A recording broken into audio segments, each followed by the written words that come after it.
Apa kabar Pak? Saya bertanya sambil menjulurkan tangan kanan mengajak salaman ketika anak buahnya memperkenalkan diri saya. Ini bosman Pak. Sang bapak berdiri menatap tajam mata saya sambil mengulurkan tangannya. Dia menjabat dengan mantap tangan kanan yang saya julurkan. Sembari mulutnya menjawab dengan nada datar dan tegas. Kabar baik, kamu bagaimana kabarnya? Demikian dia balik bertanya, tetap dengan nada datar tegas, intonasi Batak.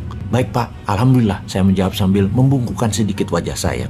Bayangan saya teringat 30 tahun yang lalu sambil bertanya dalam hati, ini Bapak ingat gua nggak ya? Tapi pertemuan dahulu kan cuma sekilas, pakai nama code sign segala lagi. Pasti nggak berbekas di ingatannya. Ya sudah, saya pun tidak mempermasalahkan dialog pertanyaan di dalam hati saya tersebut. Apa kerja kau sekarang? Kalimat pertanyaan ini mengejutkan saya dan saya pun berpikir sekali lagi, dia ingat saya kali ya. Siapa Pak? Masih yang sama, membangun wirausaha sektor keuangan kecil-kecilan. Sambil menjawab, otak saya berpikir, lebih baik basa-basi bicara di permukaan. Yang penting saya bisa gali balik data beliau. Itu adalah kebiasaan bawah sadar bagi seorang manusia yang mempunyai platform berpikir berdasar threat analisis. Semua dilihat dari sisi ancaman dulu. Ancaman itu bisa berkurang atau hilang kalau kita dapat data dengan tepat, dapat informasi dengan tepat hingga knowledge solusinya bisa tepat. Begitu knowledge-nya kepegang, maka jadi tenang pikirannya. Karena itu tidak heran kalau beliau yang latar belakangnya kuat di intelijen, beliau lebih memilih bertanya dan menggali informasi terlebih dahulu. Dan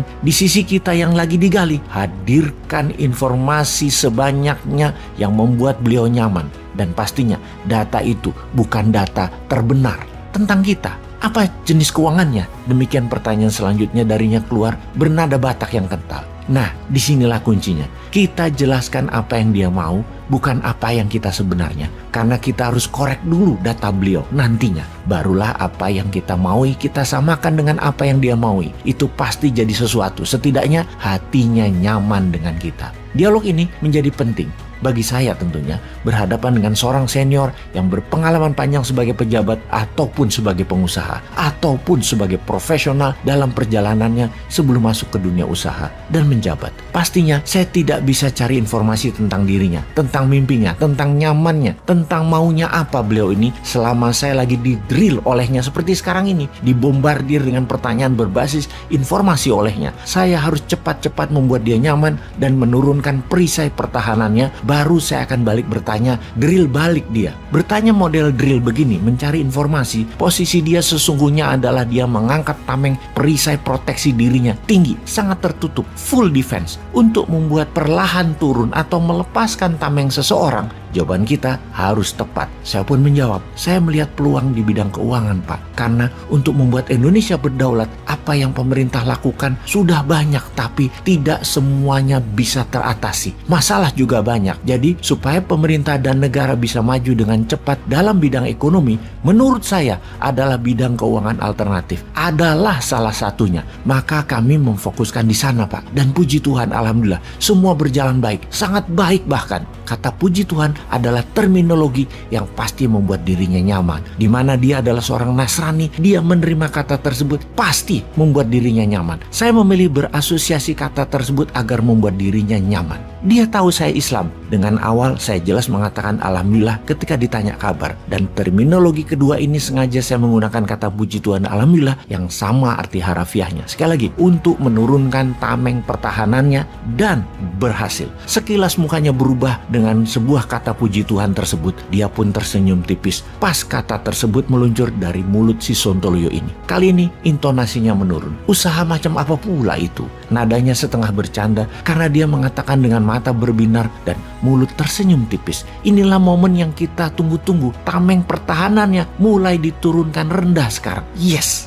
kata saya dalam hati. Waduh, perlu waktu 5 menitan dan jelasinnya. Bapak kan sibuk, apa sempat? Dia pun berkata, cukup, saya santai kok. Demikian dia memastikan santai tersebut, wajahnya menatap 3 asisten di ruang kerjanya untuk memastikan jawaban sambil setengah mendongakkan wajahnya, meminta dukungan jawaban ke asistennya yang diangguk dan dikomentari satu asistennya. Iya, Bapak ada cancel meeting, jadi kosong sekarang jadwalnya. Izin menjelaskan kalau begitu. Saya memulai dengan sedikit masukan informasi. Kita kan tahu bank tugasnya menyimpan dana masyarakat dan menyalurkan dikembalikan kembali ke masyarakat. Menyimpan dalam hal ini menabung, menyalurkan dalam hal ini masalah pembiayaan, biasanya kredit. Bank dapat fee bunga dari kredit, dan untuk mengcover beban bunga deposito nasabah tersebut, itu dikenal dengan istilah lending atau pinjaman. Nah, yang kami bangun bukan lending Pak, tapi funding dengan konsep bagi hasil usaha, di mana para investor kalau di bank, penabung yang menabung tadi risikonya kecil karena kerugian atas risiko pemberian kredit yang menanggung pihak bank sampai batas tertentu.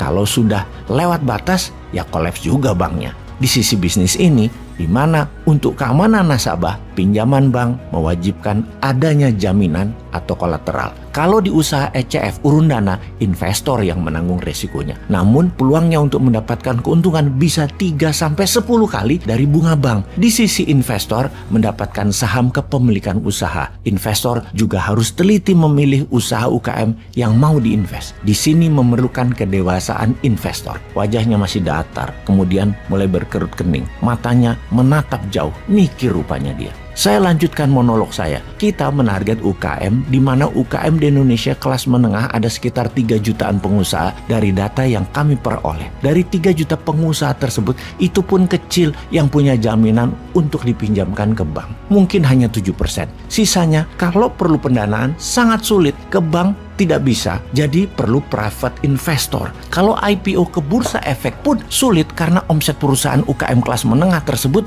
belum mencapai syarat untuk bisa IPO di IDX. Itulah sektor keuangan yang kita sedang kembangkan, menarget UKM namun yang kelas menengah. Belum bisa ke kelas yang kecil atau mikro Pak. Model bisnisnya adalah pendanaan umum ala IPO berbasis urun dana, equity crowdfunding istilah kerennya. Targetnya pembiayaan usaha menengah untuk bisa scale up menjadi besar. Nama perusahaan kami adalah Santara Pak. Alhamdulillah saat ini menjadi perusahaan terbesar di Indonesia di bidang pembiayaan UKM kelas menengah. Walau secara kebutuhan pasar pembiayaan masih sangat kecil, baru menutup 0,1% pemenuhan kebutuhan pasar pembiayaan tersebut. Kali ini wajahnya berubah. Tidak bertanya, tidak bergeming. Melihat hal itu, saya memutuskan memberanikan diri menambah data. Mudah-mudahan data ini adalah data yang membuat dirinya lebih nyaman lagi. Ya, saya gambling aja untuk menambahkan informasi tersebut. Saya pun berkata, ide ini Pak, sebenarnya saya sangat terinspirasi bagaimana Tiongkok membangun negaranya dari dalam, di mana pembiayaan bisa melalui Shanghai Stock Exchange seperti Bursa Efek Indonesia atau IDX. Kita bangun Bursa Efek UKM dan Startup versi Shenzhen Stock Exchange. Mendengar kata Tiongkok, wajahnya kembali berubah, bahkan lebih sumringah dari sebelumnya. Dia pun mengangguk-ngangguk kepala. Lalu dia bertanya, lalu kamu mau apa untuk pemerintah bantu? Bagi saya, pertanyaan ini di luar harapan saya, bahkan lebih. Yang saya jawab cepat, pemerintah kalau bisa mempromosikan bursa UKM ini lebih kencang lagi, lebih masif lagi, agar semua UKM kelas menengah yang ingin pendanaan ada alternatif, yaitu dengan urun dana dan bursa secondary. Setelah Indonesia resmikan dengan target ketika opening di tahun 2023 tahun depan, ada lebih 200 perusahaan UKM kelas menengah melantai di bursa efek UKM terbesar di dunia.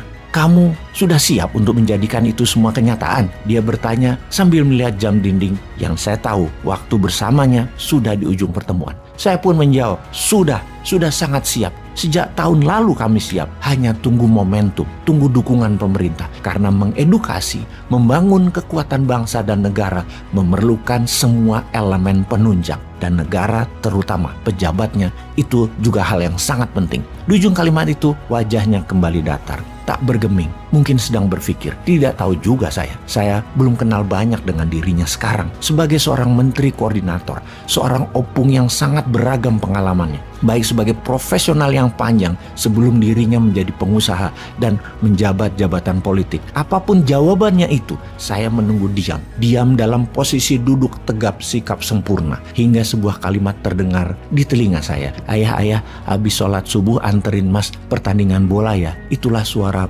putra nomor 3 saya bicara dengan suara pelan memecahkan impian saya ini. Saya pun ucek-ucek mata, beringsut bangun sambil ngomong dalam hati, ini ngimpi kok jelas bener ya, kayak beneran, sampai nggak bisa bedain mana reality, mana imajinasi, mana lamunan.